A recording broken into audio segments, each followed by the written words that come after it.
Hello, everybody. This is Rick Manning, President of Americans for Limited Government. We've got impeachment news today.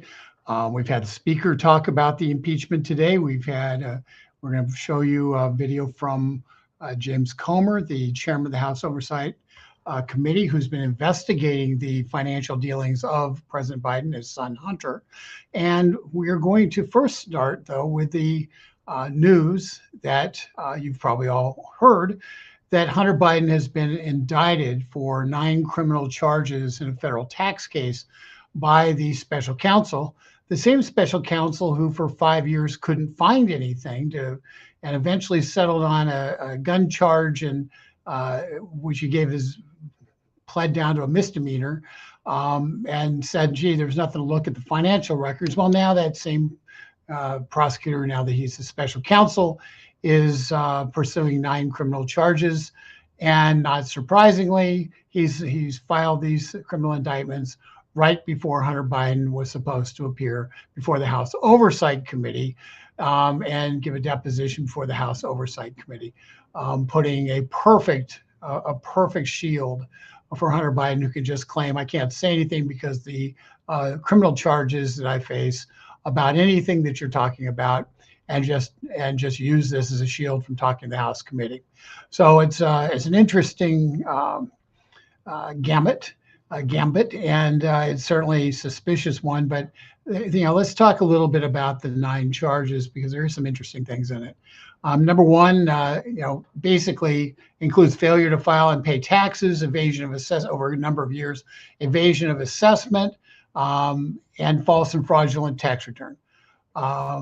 According to the special counsel's team, Hunter Biden engaged in a 4-year, this is a quote, engaged in a 4-year scheme to not pay at least $1.4 million in taxes that he owed from 2016 through 2019. Recognized that the special counsel, that David Weiss, then the U.S. attorney, delayed any prosecution until after the years 2014, 2015 had been completed, years when there was significant ties to Vice President Biden. 2016, there's still ties to Vice President Biden. The rest of the basic money laundering that was going on, all this occurred after Biden left the vice presidency and was a private citizen at that point. Okay, so let's just go on with what they say. Though Hunter Biden did eventually pay his taxes from 2018, prosecutors allege that he included false business deductions in order to evade assessment of taxes to reduce the substantial tax liabilities. Now, we talked about this before, maybe 6 months ago, when the House Oversight Committee discovered this, but essentially he wrote off things like going to house of prostitution, things like that, and said those were business expenses, and as a result, the special counsel is woken up and say, hey, that might not be an appropriate business expense. Recognize none of this would have occurred in terms of the IRS findings if not for the 2 whistleblowers from the IRS who stood up and took on the Justice Department, have had their lives turned upside down because of it.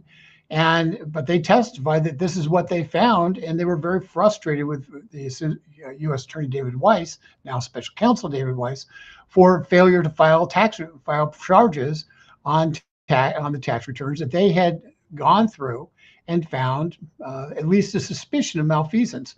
And so those whistleblowers came forward. They came forward to the House Ways and Means Committee, and as a result, you have these charges now are being filed finally by the U.S. attorney, not coincidentally right in front of the supposed Hunter Biden scheduled deposition in front of the House Oversight Committee. So that's what's swirling around now. Interesting. I'm going to just point out one little fun statement. Let me see if I can get the right one. Okay, I'm sorry, scrolling around here. Abby Lowell, who nobody's heard, basically used to be a regular on Don Imus, for anybody who used to watch Don Imus, said in a statement, he's Hunter Biden's attorney, that said in a statement that based on the facts and the law, if Hunter's last name was anything other than Biden, the charges in Delaware, now California, would not have been brought. Wow. I guess, in Abby Lowell's world, if you do not pay taxes on money that you bring in, and you claim a bunch of expenses that don't exist, that somehow, every other citizen would get away with this. Not the world I live in. But that's essentially their defense, is that Hunter Biden's being treated unfairly because he's the son of the president, then vice president. So let's see what's happening on the impeachment front. Speaker Mike Johnson, speaking earlier today, said the following. A Republican conference meeting in the last hour. There were opinions shared on both sides. I'll answer it this way, Manu. Listen, I said that the Republican Party is the rule of law team, and we are. We believe in the rule of law. There are people of good faith who make an argument, both pro and con, for the expulsion resolution for Santos. There are people who say you have to uphold the rule of law and allow for someone to be convicted in a criminal court before this tough penalty would be exacted on someone. That's been the precedent so far.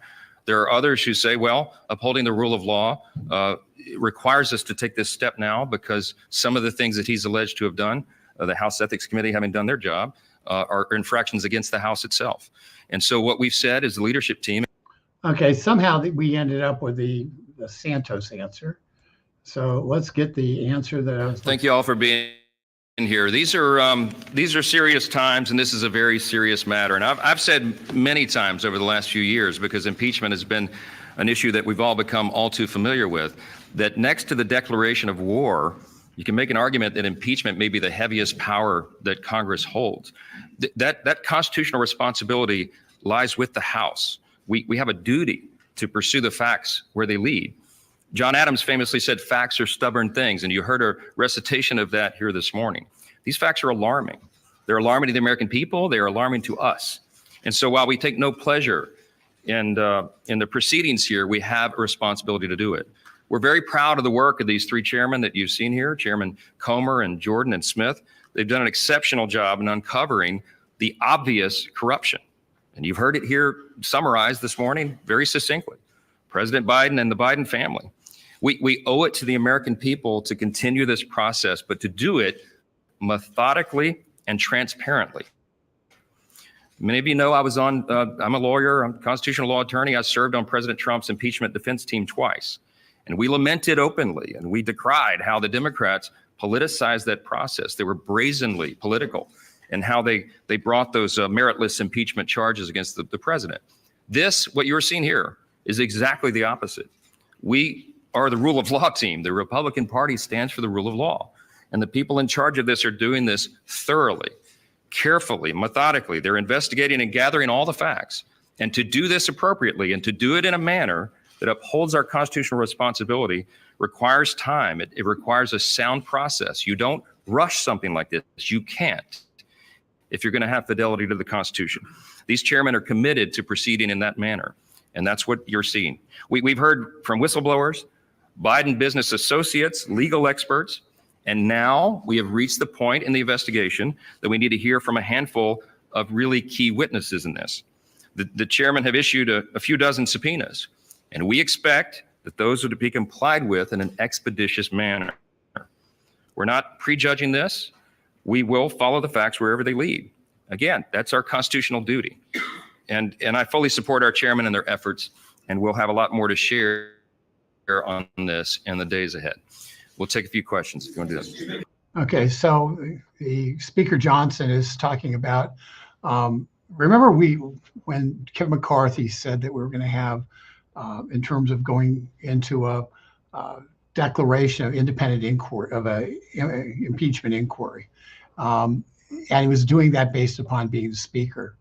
What is happening now is Speaker Johnson is saying, we're going to go to the House as a whole, and we are going to ask the House to formally engage in an impeachment inquiry, which puts, as we just explained before with the Speaker's pronouncement, it puts additional weight on the subpoenas and makes it much more difficult for people to dodge those subpoenas. In fact, it makes it impossible for them to dodge those subpoenas.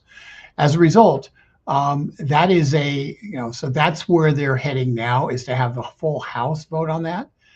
I don't know how that vote's going to come out. I hope Speaker Johnson does, but I don't know how that vote's going to come out. The Republicans have a 3-vote majority, or 4-vote majority. in the House. That's all.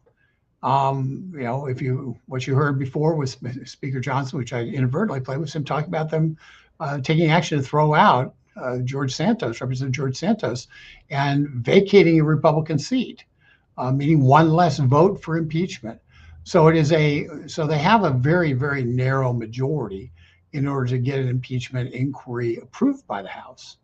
And what needs to happen now is we need you to contact your congressman, your congresswomen, and say, support the impeachment, and push them to support impeachment. If you look at the chat, we will see that we've got to take action that we've been using for a while. Thousands upon thousands of people have used that take action, and if you've used it in the past, please use it again now. And spread the word. This is going to be in the next week and a half, before Christmas. We're likely to have an impeachment inquiry vote on the House floor. That does not mean that the president would be impeached. It means that the next step in the process will be, and they're going to now make it even more fine-tuned and gather the last bits of evidence before the House votes on whether to impeach President Biden or not. And depending upon what that evidence is, and we'll determine what that vote will be. But we need to get to the next step, because the House committees are being stonewalled, and by the Justice Department and by the White House in a pretty aggressive manner. And as a result, it's a difficult process, and they have to have the most powerful tool at their disposal, which is subpoenas during an impeachment inquiry, which takes it out of the hands of the Justice Department, puts it clearly constitutionally in the hands of the House of Representatives, and makes it so they are able to have wide swath of investigatory powers. That's what's happening right here. That's what he's talking about. I'm now going to switch over and just let you see what James Comer, about 2 minutes of him summarizing some of the things that they found, because it's been a while since we talked about this, and quite honestly, there's a lot of water that's gone under the bridge. So I'm going to let James Comer lay it out for you. Here he is. President Joe Biden claimed there was an absolute wall between his official government and his family's peddling schemes. This was a lie. Joe Biden and his family didn't receive money from China. This was a lie. Joe Biden, he never spoke to his son, Hunter Biden, about the Biden's family's shady business dealings. This was a lie. Now, Hunter Biden's legal team and the White House's media allies claim Hunter's corporate entities never made payments directly to Joe Biden. We can officially add this latest talking point to the list of lies. Today, the House Oversight Committee is releasing subpoenaed bank records that show Hunter Biden's business. I'm going to slow it right there, and because there's one comment here I want to talk about. Jim Willis, I appreciate your comment. I'm going to just tell you you're wrong. It is, if the Republicans don't hear from their constituents that this is important, these guys are pretty fractious. They're not getting along on anything. They need to be overwhelmed with constituents telling them this is important, do it. They don't have a margin for error here. They can't lose a bunch of votes and proceed. In fact, it's every single Republican vote against impeachment will be used as a cudgel against them in terms of any future votes on this. So here's the just the God's honest truth, folks. I can spend a lot of time on a lot of different things. The fact is, this is the vote, the vote that's going to determine whether this impeachment inquiry goes forward. And failure to contact your congressman, failure to engage on this, just throwing up your hands and say, oh, they never do anything, is basically saying, I surrender.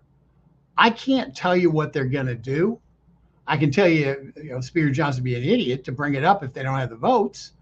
But the fact of the matter is, they're at the point where they need to be able to have an official inquiry in order to finish this investigation. And without it, they're likely going to be stonewalled until they run out of time. So I'm sorry, I appreciate your comment, Mr. Willis, but if our attitude towards all of this is, oh, they won't do anything anyway, so I'm not going to get involved, Well, that's that's declaring defeat. Okay, and you don't win battles by starting out saying, "Oh, we're defeated." So I just had to comment on that. Let's listen more to Comer.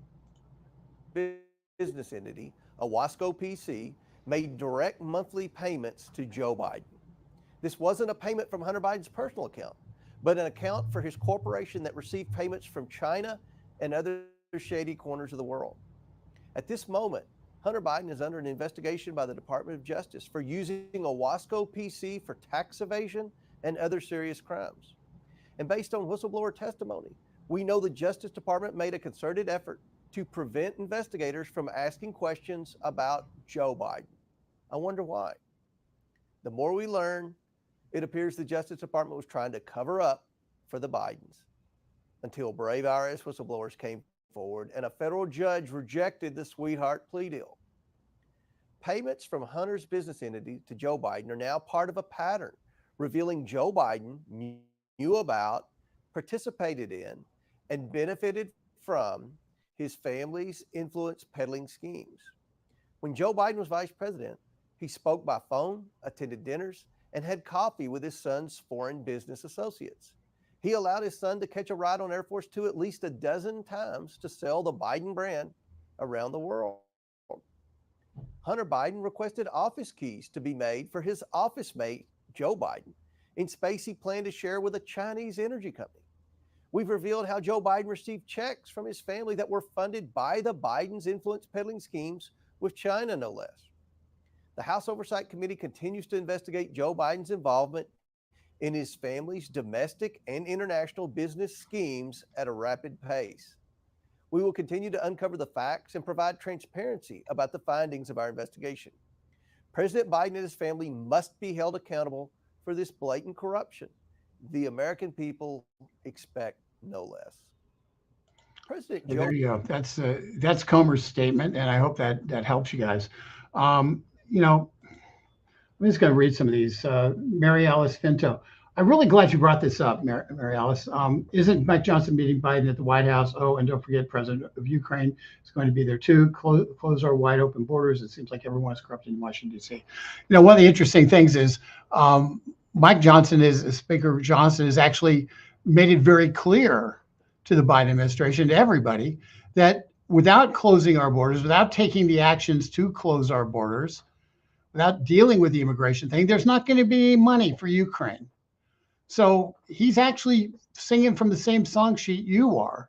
And yes, he's going to be meeting, he'll be going to the White House and Zelensky will be there. And Zelensky will they'll make their case for money for Ukraine. But the fact of the matter is, what Republicans, both in the Senate, who stopped the supplemental, over 40 Republicans in the Senate voted against the Ukraine funding, and the Israel funding for that matter, and the entire supplemental, the $106 billion that Joe Biden was put up for a wide variety of things. They stopped it because they said, we're not going to do this unless we have the border fixed, unless we have law that fixes the immigration problem that you have created, Joe Biden. So we had that fight's going on in the Senate. Speaker Johnson has said very clearly, there has to be H.R. 2, the House Republican bill that reforms the immigration laws and makes it so Joe Biden actually has to follow them, is part and parcel to any agreement to getting any of the funding done for Israel, Ukraine, anybody else. The fact of the matter is, right now, the immigration fight is there's two fights going on in D.C. right now. One's the immigration fight, and the other is the impeachment fight. And I know there's reason to be suspicious of these guys. I mean, we've been taken down the primrose path too many times. Nobody knows Mike Johnson. You don't have a long history with him. He's kind of an unknown quantity. And, and he's dealing with an environment where he's got to keep people who are fundamentally in disagreement on some key issues together and fighting on the same side. And it's really, really hard. It was hard for McCarthy. It's hard for Mike Johnson. So here's the deal. He's set up way back when the McCarthy stuff was going on and we ended up taking out McCarthy, I said Republicans have to come around and gather around three issues: Biden, which is the impeachment and fighting against his regulations and craziness; two, the border, so Biden and the border; and the third one's the budget. So in this, we are now having all three of those fights: Biden, the border, and the budget. I don't know how they're going to come out. What I do know is when you only have a 4-vote majority, which is what they have now because of the Santos vote, because some of the, shall we say, supporters of the previous speaker took out Santos at the previous speaker's encouragement. You can judge for yourself why that occurred. What we have is a very, very narrow majority. It's always going to be hard to get anything done, and you're never going to get everything you want.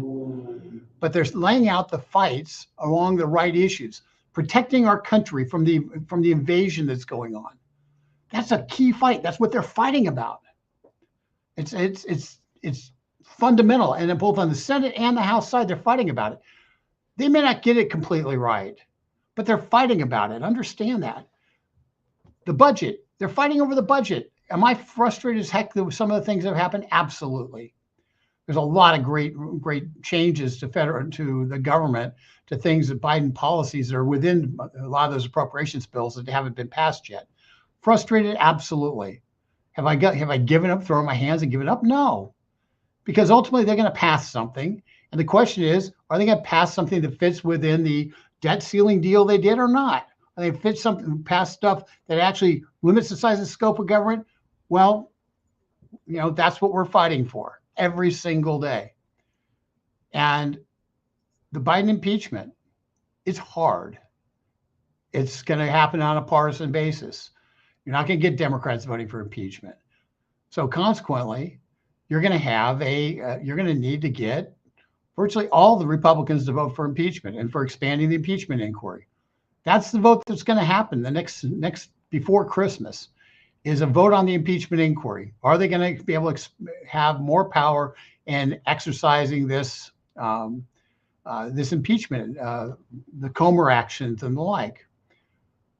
Republicans are going to have to decide whether they're going to vote for that. And in order for that to occur, they need to hear from you, urging them to stand firm, get to the bottom of this Biden thing, and end this corrupt presidency. That's what's at stake. I hope that you guys will join us. The information on how to do that is on in the chat link, and we appreciate you tuning in. If you think this is valuable, please share it to others on whatever platform you use. And we will be back tomorrow with other interesting things that are happening here on Capitol Hill as we move towards Christmas. With that, this is Rick Manning, Americans for Limited Government.